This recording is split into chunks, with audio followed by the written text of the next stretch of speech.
Suppose I give you this square and I ask you to shade half part of it. What fraction will you get? Well, you'll get half if you shade, say, half part of it. So this shaded part is half of the square, like this. Now suppose I divide this square into 4 parts like this and ask you to shade 2 parts out of it. For shading 2 parts out of these 4 parts, what do you have to do? You have to shade again half of the square. Well, you can shade this half or this half or this or this. But to shade 2 parts out of the 4 parts in this square, you have to shade half of this square. Like this. So this is actually same as this. So you can say that half of this square is actually same as 2 by 4 parts of this square. Right? Similarly, if I divide this square into 6 parts and again I say that shade 3 parts out of it so that you can shade half of the square again. So this represents what? 3 parts out of 6. Now this is actually same as what? 1 by 2, that is half. Right? So this can go on and on. Even if I divide this square into 8 parts and you shade 4 parts out of it, you will still get half of the square. So well, these fractions like this, they are known as equivalent fractions. What is happening? See, the numerator and the denominator both are actually getting multiplied by the number 2. See, 1 into 2, 2 and 2 into 2, 4. This is how you are getting this 2 by 4. That is the equivalent fraction of 1 by 2. Similarly, if you multiply 1 by 2 into, that is, multiply the numerator and the denominator into 3. See, what do you get? 3 by 2 into 3, 6. So this is how you get this. Similarly, multiply 1 by 2, that is, multiply the numerator and the denominator by 4. See, what do you get? You will get 4 by 8. So can you tell me one more other fraction that will be equivalent to 1 by 2? What number you should multiply the numerator and the denominator? Well, any number, if you multiply the same number to the numerator and the denominator and you get a fraction, that fraction will be equivalent to the original fraction. So let's take any other number. We have taken 2, 3, 4. So you can take the next number 5, or for the safe side, let us take the next number, say 6. So 1 by 2, when both the numerator and denominator is multiplied the number 6. So 1 into 6, 6 by 2 into 6, 12. So the next equivalent fraction would be 6 by 12. So this is how you can create equivalent fractions. Well, this goes the opposite way as well. For example, let's take this fraction 4 by 8. Now divide both the numerator and the denominator by the same number, say 4. What do you get? 4 divided by 4, 1. 8 divided by 4, 2. See, you are back to the fraction half, that is 1 by 2. Similarly, if you divide 3 by 6 with the number 3, that is, divide the numerator and the denominator both by the number 3, again you will get the fraction half.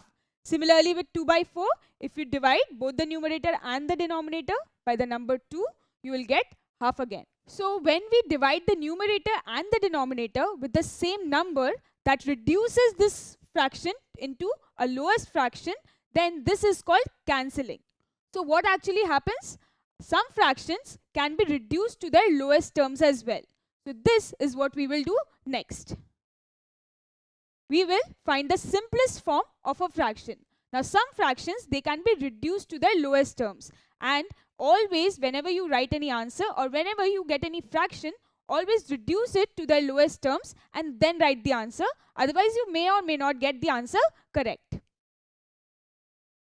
First of all, tell me, among these fractions, which fraction can be reduced to lowest forms. That is, which fraction among these can be divided, that is the numerator and the denominator can be divided by a single number to get a whole number in both the numerator and the denominator. Tell me. First check this one. 4 by 7. Can you think of a number that can divide both the numerator and the denominator, the same number? Well, I think except 1, there is no other number that will divide both the numerator and the denominator here. So this is actually in its lowest forms. This cannot be reduced further. So whenever a fraction is there in which the numerator and the denominator cannot be divided any further except with the number 1, they are already in their simplest or lowest or irreducible form. So 4 by 7 is already reduced and it cannot be further put into lowest terms. Next, take this number, say 14 by 17. Well, no other number except 1 will divide both the numerator and denominator. So again, this is also in its lowest terms. 2 by 3, lowest terms. 22 by 7, is it in its lowest terms? Yes. 48 by 60. Now look at this number, 48 and 60. Both the numbers, do you think they are in their lowest terms? Is there any other number except 1 which can divide both the numbers? Well, yes. 48 and 60, both are even numbers, so both will be divided by 2. So yes, 2 is a number that can divide both 48 and 60. Maybe there are more such numbers. So for now, you can say that this fraction 48 by 60 is not in its lowest terms. So how to convert or how to put a fraction in its lowest terms, let us see now. First of all, there is a method known as the HCF method. What happens in the HCF method? First of all, in the HCF method, we will find the HCF of the numerator and the denominator. So you know how to find out the highest common factor, that is HCF of a number. So find out the HCF of 48 and 60.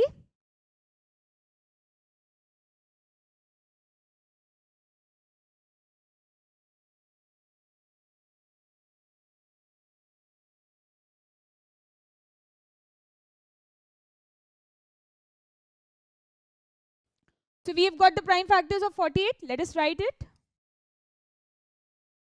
2 into 2 into 2 into 3. Similarly, find out the prime factors of 60 and tell me.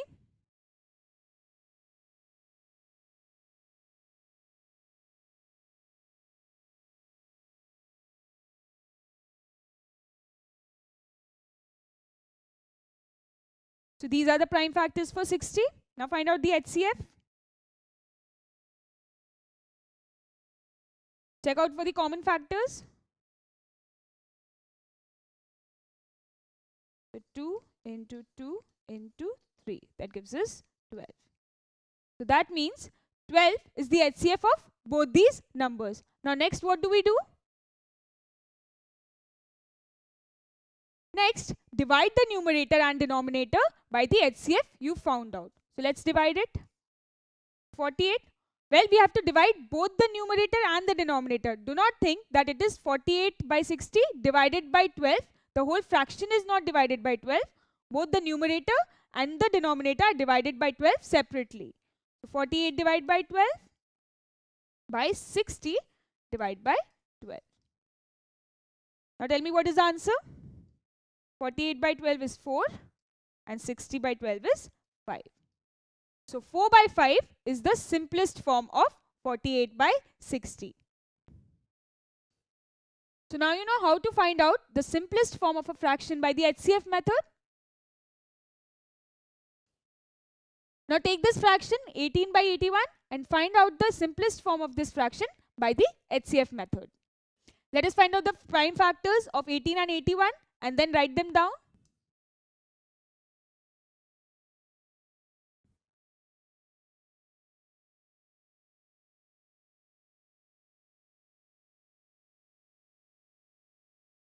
Now find out the HCF.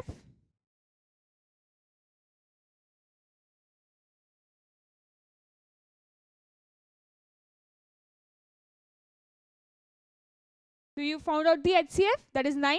Now what do?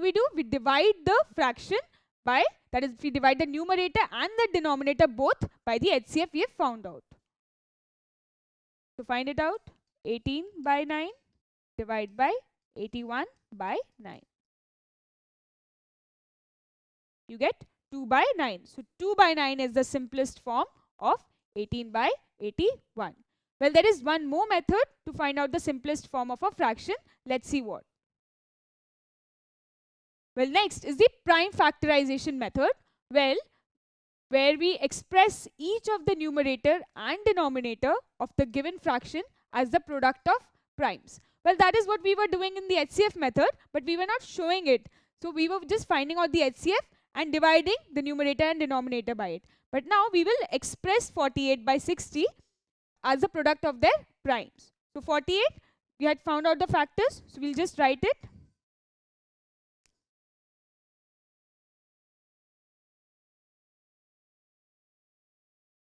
And we've already found out the factors of 60, we'll write that as well.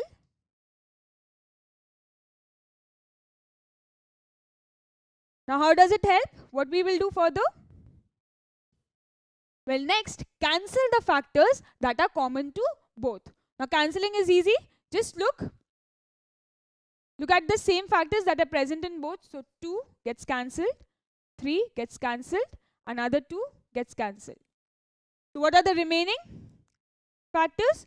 Here we have 2 into 2 in the numerator, and in the denominator we just have 5. So this gives us 2 into 2, 4, divided by 5.